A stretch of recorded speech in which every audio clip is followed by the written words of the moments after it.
యంగ్‌స్టర్స్‌కే మోకాళ్ళ నొప్పులొస్తున్నాయి. మోకాళ్ళలో హెవీనెస్ ఉంది, తిమ్మిరొస్తుంది, టక్ టక్ సౌండ్‌లొస్తున్నాయని యంగ్‌స్టర్స్ ఇది వస్తున్నారు మన దగ్గరికి. నేనంటాను, ఎందుకొస్తాయి మోకాళ్ళ నొప్పులు బేసికల్లీ? అవును. మనకి డెఫిషియన్సీస్. నేనొకటే అంటున్నా, కాల్షియం డెఫిషియన్సీ హ్మ్. అయ్యుండొచ్చు, బి12 డెఫిషియన్సీ అయ్యుండొచ్చు, డి విటమిన్ డెఫిషియన్సీ, ఐరన్. ఈ టెస్ట్ చేయించుకుంటే అన్నీ ఉంటున్నాయి. డెఫినెట్‌గా ఉంటున్నాయి. ఇవి ఉన్నాయంటే ఖచ్చితంగా మోకాళ్ళ నొప్పులు కాదు. హ్మ్. జాయింట్ పెయిన్స్ వస్తాయి. హ్మ్. ఇవన్నీ కరెక్ట్ చేసుకోవాలంటే ఫస్ట్ ఫిజికల్ యాక్టివిటీలో మొబిలిటీ ఉంటది కదా! అవును. ఆ మొబిలిటీ తర్వాత ఇవన్నీ ఇప్పుడు కాల్షియం తక్కువుందనుకోండి, మంచిగా ఆవు పాలల్లో హ్మ్. నువ్వులుంటాయి కదా! పౌడర్ చేసేసుకొని, హ్మ్. పంకిన్ సీడ్స్ పౌడర్ చేసుకొని, అవి ఒక 2 స్పూన్లు, అదొక స్పూన్, ఇదొక స్పూన్ 2 కలుపుకొని పాలలో కలుపుకొని తాగండి. హ్మ్. లేదనుకోండి, ఆవు పాలు కొంతమందికి పడవు. ఆల్మండ్స్ ఉంటాయి కదా! హ్మ్. 4-5 ఆల్మండ్స్ నానబెట్టుకొని పొద్దున, దాని స్కిన్ తీసి మిక్సీ పట్టేసి నీళ్ళేసి, హ్మ్. ఆల్మండ్ మిల్క్ వస్తాయి కదా! దాంట్లో ఈ పౌడర్ కలుపుకొని తీసుకోండి. ఓకే. మోర్ దెన్ కాల్షియం కదా! బి12 డెఫిషియన్సీ ఉంటున్నాం. తోటకూర విత్తనాలు అద్భుతమండి బి12. హ్మ్. తర్వాత మనకి పూల్ మకానా అంటారు. పంకిన్ సీడ్స్, అవును. వాటర్ మిలన్, వెజిటబుల్స్‌లో మునక్కాడలు ఎంత బి12 కావాలి మనకి. ఇంగ నేను డి విటమిన్ గురించి మాట్లాడితే పంకిన్ సీడ్స్ అన్ని నట్స్‌లో ఉంటాయి. డి విటమిన్ మాత్రం అసలు ఎవరికీ లేదు నేను మ్యామ్. అదే అంటాను. బ్రహ్మాండంగా మష్రూమ్స్ తినండి అంటాను. చాలామంది మష్రూమ్స్ తినమంటే నెలకొకసారి తినడం కూడా కష్టమే. హ్మ్. నేను మష్రూమ్స్ తెప్పించేసి మంచిగా పసుపు వాటర్‌లో కడిగి ఎండబెట్టి పౌడర్ చేసుకోండి. హ్మ్. ఇడ్లీ బ్యాటర్‌లో కలపండి. దోస బ్యాటర్‌లో కలుపుకోండి. కొద్దిగా. హ్మ్. లేదంటే పాలలో కలుపుకొని తాగండి. లేదు మీకు మష్రూమ్స్ ఒకటే కాదు, హ్మ్. నట్స్‌లో కూడా ఎన్ని నట్స్ ఉన్నాయండి. పంకిన్ ఉన్నాయి, వాటర్‌మిలన్ ఉన్నాయి, ఆల్మండ్స్ ఉన్నాయి, పిస్తా ఉంది. నట్స్‌లో మనం అది కూడా హ్మ్. అమితంగా కాకుండా మితంగా తీసుకోవాలి. అవును. మితంగా తీసుకుంటే ఏది విషం కింద కన్వర్ట్ అవ్వదు. అమితంగా తీసుకుంటే అది హెల్తీ ఫుడ్ అయినా విషమే అంటా నేను. హ్మ్. సో, ఇవి నట్స్ తీసుకోండి, మష్రూమ్స్ తీసుకోండి. కొంతమంది ఫిష్ తింటుంటారు. నాన్ వెజ్ తినేవాళ్ళు ఫిష్‌లో కూడా మంచిగుంటది విటమిన్స్. హ్మ్. ఎగ్స్‌లో ఉంటాయి. వెజిటేరియన్స్‌కైతే ఎన్నో ఆప్షన్స్ ఉన్నాయి. వెజిటేరియన్స్‌కైతే వందల ఆప్షన్స్. ఇవన్నీ తీసుకుంటే అయిపోతది. ఇంకా మనము ఐరన్ డెఫిషియన్సీ అంటాం. హ్మ్. తోటకూరలో బ్రహ్మాండమైన ఐరన్. మునగాకులో లేదు ఐరన్. అసలు హ్మ్. ఇంత మునగాకు రోజు ఐరన్, ఐవీ కోసం వెళ్తున్నారు ఇప్పుడు చాలా అసలు మంది. ఐరన్ డెఫిషియన్సీ ఉంటే ఫస్ట్ బాడీ వీక్ అయిపోతది. హ్మ్. వీక్ అయిపోయి లెథార్జిక్‌నెస్ అండ్ కలర్ చేంజ్ హ్మ్. అయిపోతది. హెయిర్ ఫాల్ బాగా విపరీతమైన హెయిర్ ఫాల్. అసలు వైట్ హెయిర్ రావడానికి కూడా ఐరన్ డెఫిషియన్సీ హ్మ్. Main part. ఐరన్ డెఫిషియన్సీ ఉందంటే తోటకూర ఉంది, బచ్చల కూర ఉంది, మునగాకు ఉంది, మునక్కాడలున్నాయి. హ్మ్. అన్నీ వెజిటబుల్స్ అన్నీ నేనేమంటానంటే వెజిటబుల్స్ తినాలన్నా భయమేస్తుంది. బయట పెస్టిసైడ్స్‌కెళ్ళి అవును. నేనన్నాను, ఒక పాజిటివిటీ ఉంటే అది మన చేతిలోకి వచ్చాక మేబీ ఇంకా ప్యూరిఫై అవుతాన్న ఫీల్‌తోనే తింటే అవును. ఒకటి తినాలిగా అసలు మరి. మెయిన్ తినాలి. నేనేమంటానంటే మనిషికి నేచర్ నెగటివిటీ ఉండొద్దు. హ్మ్. సమస్య నాది తగ్గదు. నా దగ్గరికొస్తారు. తగ్గుతదా? లేదా? అంటారు. హ్మ్. నేను 100% తగ్గిస్తా. ఫస్ట్ మీరేం జేయాలంటే హ్మ్. కరెక్ట్‌గా నేను చెప్పింది పర్ఫెక్ట్‌గా చేయండి. మీకు హ్మ్. 100 కాదు. మీరు లైఫ్‌లో ఆ సమస్యకి మళ్ళీ మీకు రాదంట. యెస్. సో, ఆ నేచర్ డెవలప్ జేసుకోవాలి. నేను యాస్ ఎ డాక్టర్ నేను హ్మ్. ఒక్కటి నమ్ముతా బేసికల్లీ ఆహ్, పాజిటివిటీ ఎప్పుడుండాలి. హ్మ్. ఏ డిసీజ్ అయినా తగ్గిస్తామన్న ధైర్యం యాస్ ఎ డాక్టర్‌కి నాకున్నప్పుడు, అరే! ఆవిడంత ధైర్యంగా ఉన్నప్పుడు నేను గూడా తగ్గించుకోవడానికి ఆవిడ చెప్పిన ప్రయత్నాలన్నీ చేద్దామని హ్మ్. ఇద్దరు కోఆర్డినేట్ అయితే సమస్య పోతదండి. యెస్. ఈ ఏ బీపీ గురించి ఏం చెప్తారు మ్యామ్? బీసీ బేసికల్లీ బీపీ కూడా రావడానికి మెయిన్ కారణం ఓవర్ స్ట్రెస్, స్లీప్ ప్యాటర్న్. ఇప్పుడు ఎప్పుడైతే కార్బన్ డయాక్సైడ్ లెవెల్స్ ఎక్కువ అక్యుములేట్ అయిపోతే బీపీ వస్తది. ఓకే. కోపము, చిరాకు ఈక్వల్ టు బీపీయే కదా! హ్మ్.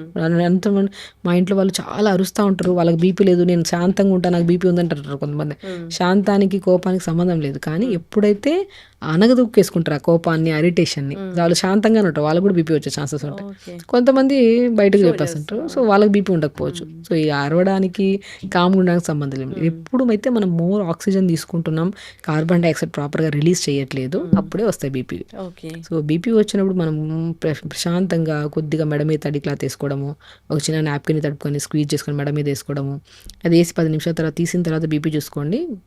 బీపీలో చాలా డిఫరెన్స్ మెడ మీద వస్తది. తడి క్లాత్. మెడ మీద. సో, హ్మ్. ఇప్పుడు మనం పొట్ట మీద తడి క్లాత్ ఏసుకుంటే హ్మ్. Gastric issue. పొట్ట మీద తడి క్లాత్ ఒక టవల్‌ని న్యాచురోపతిలో బెస్ట్ థింగ్స్ అండి ఇవి. మడ్ ప్యాక్స్ అంటాము. హ్మ్. కోల్డ్ ప్యాక్ టు అబ్డామిన్ అంటాము. వెదర్‌ని బట్టి. హ్మ్. ఒక టవల్‌ని తడుపుకొని బాగా పిండేసుకొని పొట్ట మీద ఏసుకుంటే బ్లోటింగ్ బాగా కంట్రోల్ అవుతది. హ్మ్. మీరు ఈ వీడియో చూసేవాళ్ళు చేయండి. హ్మ్. ఎవరికైనా గ్యాస్ ప్రాబ్లమ్ అనిపించినా, హెవీనెస్ అనిపించినా ఒక చిన్న నాప్కిన్ గానీ, టవల్‌ని గానీ మన పొట్ట ఎంత సరిపోతుంది. హ్మ్. తడిపేసుకొని బాగా స్క్వీజ్ చేసి పొట్ట మీద ఏసుకొని 10 నిమిషాల తర్వాత చూడండి హెవీనెస్ తగ్గుతది. బీపీ ఉంటే బీపీ కూడా ఒక నాప్కిన్‌ని తడిపేసుకొని స్క్వీజ్ చేసుకొని మెడ మీద ఏసుకోండి. హ్మ్. సో, కోపం కంట్రోల్ అవుతది. హ్మ్. బ్రెయిన్‌కి, స్పైన్‌కి కనెక్టెడ్ నర్వ్స్ ఫ్రీ అవుతాయి కాబట్టి హ్మ్. బ్లడ్ అనేది కొద్దిగా హార్ట్‌కి చాలా వరకు సూదనింగ్ అవుతదనమాట. So, basic things, general things apply చేసుకున్నాక మీకు ఆ హ్మ్. రిజల్ట్ అనిపించినప్పుడు అది పర్మనెంట్‌గా చేసుకుంటుంటే బెటర్. అవును. సో, ఫుడ్ విషయానికొచ్చినా కూడా కొద్దిగా స్పైసీ ఫుడ్‌లు, సాల్టెడ్ కంటెంట్, జంక్ ఫుడ్స్ అనేవి బీపీ ఉండేవాళ్ళు కంట్రోల్ చేయాలి. అండ్ స్పెషల్లీ బీపీ ఉండేవాళ్ళు ప్రాణాయామ హ్మ్. ద బెస్ట్ కీ అనమాట. ప్రాణాయామం మనం రెగ్యులర్గా చేసుకుంటూ ఉంటే అసలు బీపీ అసలు ఉందా ఒక వర్డ్ అని కూడా తెలుసు. అవును. యోగా, ప్రాణాయామ, మెడిటేషన్ వాకింగ్ అనేది ఎంత అవసరం? Best thing. అది డిపెండ్స్. ఇప్పుడు నేను ఏమంటానంటే వాకింగ్ కన్నా కూడా నేను ఎక్కువ ఇంపార్టెన్స్ యోగాకే ఇస్తాను. యోగాలో అనుకోండి ప్రతి అవయవాన్ని మనం స్టిమ్యులేట్ చేస్తాం. ఇప్పుడు పవన ముక్తాసనం ఉంది, ధనురాసనం, ఇవన్నీ మనం పట్టుకుంటున్నాము, రిలీజ్ చేస్తున్నాం. సో ప్రతి మూమెంట్ ఉంటుంది. వాకింగ్ అంటే కాళ్ళు చేతుల వరకు మూమెంట్ చేస్తాను. అది బెస్ట్ థింగ్. ఈవినింగ్ కుదిరితే వాక్ చేసుకొని మార్నింగ్ బెస్ట్ యోగా.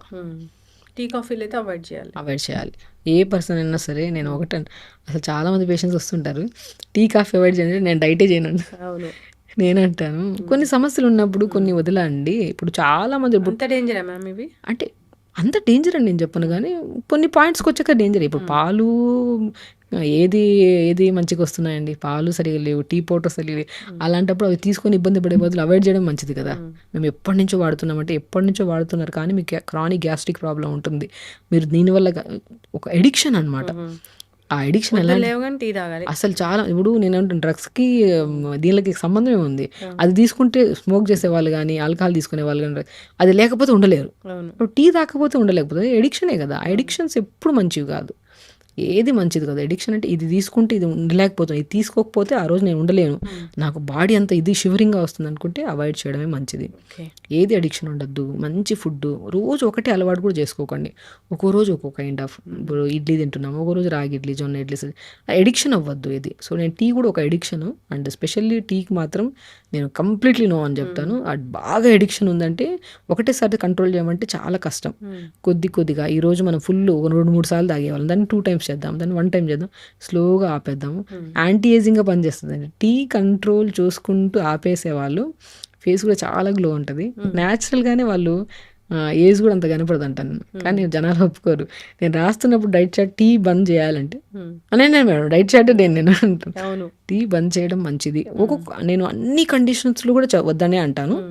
బట్ కొన్ని ఎడిక్షన్స్ ఉన్నప్పుడు స్లోగా ఆపేయడం వల్ల మీ బాడీ ఎంత ఫ్రీ అయిందో అది రెగ్యులర్ తాగే వాళ్ళకి అలవాటు అవ్వదు. అది స్లోగా ఆపండి, మీ బెనిఫిట్ తెలుస్తుంది మీకు. ఇప్పుడు థైరాయిడ్ కూడా మనం రివర్స్ చేయొచ్చా? డెఫినెట్గా రివర్స్ చేసుకోవచ్చు. బట్ థైరాయిడ్ ఒకసారి వచ్చింది, ఆటో ఇమ్యూన్ డిసీజెస్ కొన్ని ఉంటాయి, అవి ఉంటే ఉండిపోతాయి పర్మనెంట్గా. అది మనం కంట్రోల్ చేసుకుంటూ ఉండాలి.